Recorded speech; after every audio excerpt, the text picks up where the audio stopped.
Hi, I'm Sue with Woman of Noble Character. If I had $1 for every time someone asked me, commented, emailed, or posted on Facebook a question about being a submissive wife, I could probably solve the world's hunger problem alone. It's a big issue, it's a big question that many women and men have. The misconception is that being submissive to your husband means being their slave, means never sharing your opinion, means being a passive participant while your husband runs the show. And that's simply not true. Submission is literally putting yourself under one's authority. So, in this post, we talk about what a submissive wife really means. What it means is you are submitting to as to be subject to. It doesn't say to be a slave to, and it certainly doesn't mean to take abuse from. Being a submissive wife means to love your husbands just as Christ loved us.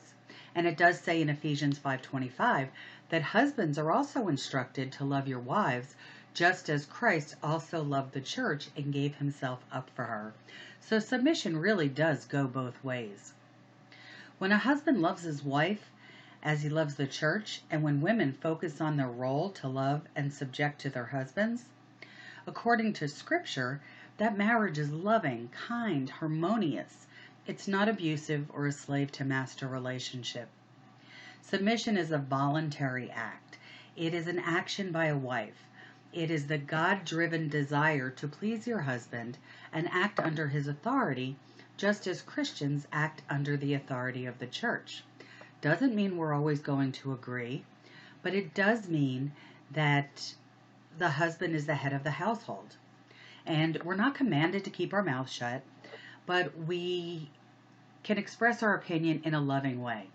If our husband has a dilemma or we have a family decision to make, the wife certainly is to give her opinion in a loving, kind way and share her reasons behind it. But when the husband makes the decision for what's best for the family, we have to trust that we are acting under his authority and he knows what's best for the family. And not to kick and scream or throw a tantrum because he didn't follow our opinion. So we are commanded in Proverbs to speak with wisdom and faithful instruction. And the wife can and should share her thoughts on important family and household topics, but to do so in a way that's pleasing to God. Women are also instructed to confront their sins, their husband's sins. In 1 Peter 3:1, wives, in the same way, submit yourselves to your own husbands, so that if any of them do not believe the word, they may be won over without words by the behavior of their wives. So there's much more on this topic, and I hope you'll read the post and learn more. And I'd love to hear your thoughts on what it means to be a submissive wife in today's world. Have a beautiful and blessed day.